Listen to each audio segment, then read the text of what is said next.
Braun going to college for a year, for 2 years. Like, that's a waste of that man's time. Like, put that. Thank you. They already know. Okay, even if they go for 1 year, they know they're only going for that 1 year. So the college coaches and their team are not going to get much out of them, except for their great natural athletic ability. They're not invested in the team. They're not invested in that college team. Just to be honest. You think guys who go there for 1 year aren't invested in the college team? No. I disagree. Why would you say that?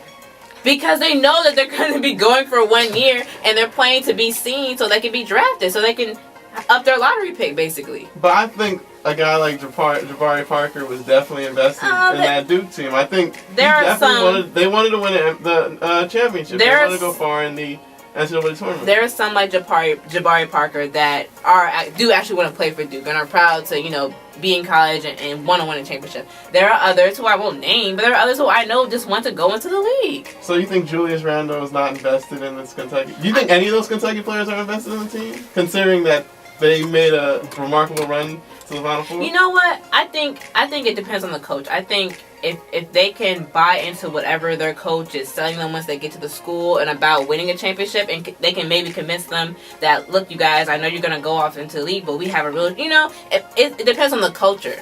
And it depends on the player as well. And also, most guys aren't going to be one and done. Most guys don't go into their freshman year and knowing they'll be one and done. That's only Julius Randle. Those are only the LeBrons. Jabari Parker and Andrew Wiggins. There's some. Like Marcus Smart was supposed to be a one and done last year, but he came back. Yeah.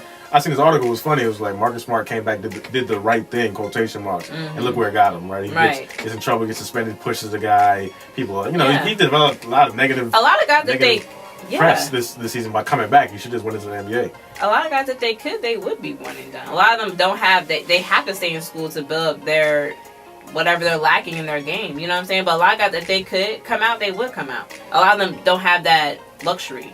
Andrew Wiggins, did y'all see his press conference when he said he was coming out? No, I didn't see it. The funniest thing ever. He's like whoever trained him, was his PR person told him to say this. It was like, he said, what did he say? He's like, college just goes by so fast, and if I could do it all over again, I really would. I love the Kansas fans, and if I really could do it all over again, I would. And the reporter was like, you can though. It was like, you can spend 3 more years. Yeah, I was like, what are you talking about? College just goes by so fast. It was 1 year. That's why it was so fast, Andrew. Like, what are you talking about? That was... Because he knew he was coming out after 1. Well, did you see the NBA That's why we buy last so year? fast. The guy from Cleveland who's a bust. Well, the first season's been a bust. What's his name Anthony again? Bennett. Bennett said after he got picked, me and Wiggins, we're going to go back-to-back next year. 2 guys from Toronto, from Canada, going to go back-to-back number 1 when Wiggins comes out next year. He said that last year at the NBA draft. Exactly. They knew. Everybody knew. I heard about Andrew Wiggins for the first time, like, maybe 2010. He was in, 10th grade at that time. Like, when you hear about somebody in 10th grade, you know they're coming out. Like, even, Lance Stevenson, LeBron, they were all prospects in the 9th, 10th grade. When you hear about those kind of guys... And I thought Stevenson definitely should have stayed another year at Cincinnati. Because when he came into the NBA, he really had the first 2 years, he really didn't have much of an impact. He did need a couple of years of development, even though he was, probably 22 when he first came in after 1 year in college, but still. But maybe... Some guys would benefit. Stevenson would have benefited. Who's to say the development would be better with the college kids? Like... You know what I'm saying? Like, You're what right. if you need that development with NBA players? You might as well get thrown into the fire. Exactly. So you learn that way. I mean, he didn't blow up. He didn't just and he got the money. Completely. So you can't debate it because he did get paid. Come on, he was born already. What do you need school for? Come on, that's his nickname for a reason. I mean, he spent 6 years in high school as well. Oh gosh. Shots. Speaking of college athletes unnecessarily having to do what they don't want to do and not get paid and all that, Northwestern University football players decided to take a stand against that. Kane Coulter, their quarterback, and other former players decided to make the labor union. They actually got permission and got rewarded the opportunity to make the labor union by the Chicago National Relations Labor Board. National Labor Relations Board. There you go. That's why. I was on top of the head.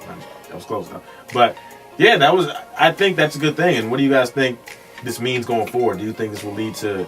They say that it's not mainly just for pay for play. It's just trying to get insurance on their scholarship, on their academics, and on their, just on their lives. In order to be able to unionize and because Northwestern is fighting it, but if they win, basically and first of all, they have to prove that they are employees of Northwestern to be able, to unionize.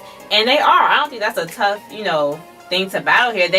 they reportedly, what did Coulter say? He said that he spent at least 60 hours a week. Like, this is during the season, the football season. Like, doing, watching tapes at practice and doing football-related things next to his schoolwork, And then even when they weren't in season, it was like another 20 hours, even not in season. If that's not an employee, I don't know what is. So I definitely think they have a good case. And if they do, I think it's just going to start a ripple effect in the NCAA, and I hope it does, because these guys, they deserve way more than they're getting. I think it's ridiculous how many hours they have to spend. I mean, of course, if you're going to play at a high level, you have to spend a lot of hours practicing and looking at film, but it's ridiculous because then they're not really getting anything back. Their coaches can't even buy the guys a meal half the time because of all the rules that they have. I think it'll be a really good deal, especially when they graduate. They'll be able to get medical care. I mean, they've been beaten up for 3-4 years or whatever, and they leave and they're just done. They have their degree. And that's what they try to say, that's why you're playing. You have a free education and this and that. And it's just, at this point, how it goes in the NCAA, they're making billions of dollars. No, that's not enough. That's not.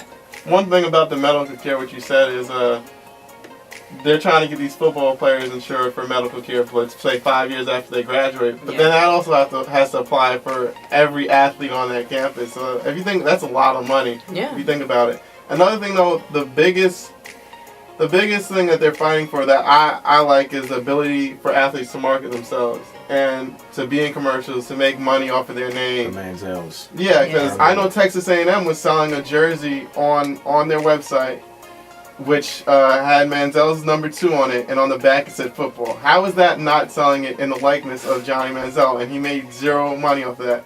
But one concern with this union is that if they're labeled as employees, some lawyers are saying they may have to pay taxes on their tuition, which is a lot of money.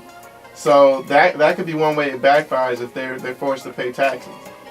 Yeah, I think it's a good idea. Like, I appreciate the idea, and I think it's a good idea, and I hope they end up making, being able to get medical care and you just have some insurance on their careers and in their bodies, because a lot of these guys don't go pro. They always have that commercial, like, only about 0.2% makes the professional sport that they're playing in. And then, well, about 98% of the football players, their legs are done after they get out. So it's like, I hope they get some insurance on their bodies, but I think it can get a little tricky when it comes to paying them. Just paying them as employees. Like, because then big schools are going to continue to win with that. Nobody's going to want to, if Howard's going to pay you only, I don't know, $1,000. I don't know how it's worth. The money, it's actually, it'll get really tricky on how much you would pay them with the stipend. Just like any athlete gets a stipend when they get to school for books or for this and that, they get money regardless. They're getting money. But schools like Howard don't have the same. Like, so would Howard and Florida have this? Do they have the same stipend for players? I think it would depend on how much, if this happens, how much money they get from winning. You know how schools... But what he's saying is that the big teams will continue to be on top, and there'll be no parity in the league. There's not going to be any, let's say, Daytons who have a good year that can make a run, because all the good players are going to go to the team that pays the most money. That's what he said. You have no chance of competing in recruitment if you just say, I'll pay you $10,000, this guy's going to pay you $5,000. I think there's going to be a limit. There's going to be a ceiling. They're not going to just pay them millions of dollars because they're making millions of dollars. They're going to just give them a better stipend that they're already... These guys at Dayton, all that stuff, they should still be getting money depending on where they go in the bowl games or whatever. But yeah, you're right, it's not going to be as much as these other schools, but they're not going to even be able to be recruited by these other schools. These guys are still going to have to go to Dayton and the Ohios or whatever of Miami. They're going to have to still go to those schools. Not everybody is going to be recruited by these other schools. So there's still going to be competition. I just think it's going to be tricky. Like, you'll see more players going to the Dukes and the Kansases, because they're getting we'll pay you $11,000 for your stipend. But, like, I just see what you're saying, that if you were that good of a player, you were going to come to Howard. You weren't looking at Howard. You weren't looking at Dayton. You weren't looking at VCU in the first place. But still, I think it just makes the playing field even less. Yeah, you need an even playing field. It's not even now. It's barely even now. Like, it's not even even. So we're just gonna be increasing the imbalance in it. You know what I'm saying? I feel like I hope they get I don't want to say stipends, but I hope they get, if anything, is getting the insurance. They need the insurance for sure on their career. Or give them the money after they graduate. They proposed that a long time ago. Like, if you guys do win all these championships, when you graduate, upon graduation, or when you leave the school, you get a little stipend or a portion of whatever that you deserved while you were there, so that you earned while you were there at the school. Not while you're in school, but when you graduate. At least let them do that, and or if a coach buys them a meal, you know what I'm saying? Right, that shouldn't be like a few years ago when Des Bryant Deion Sanders took him out to lunch or with dinner or whatever it was, he got suspended the rest of the season. And it's like that's normal. That's normal for a older person with a job. Yeah, we gotta get rid of those stupid rules too. Yeah, when a normal person with a job is gonna pay for a college student's food. I mean, to take him out to lunch.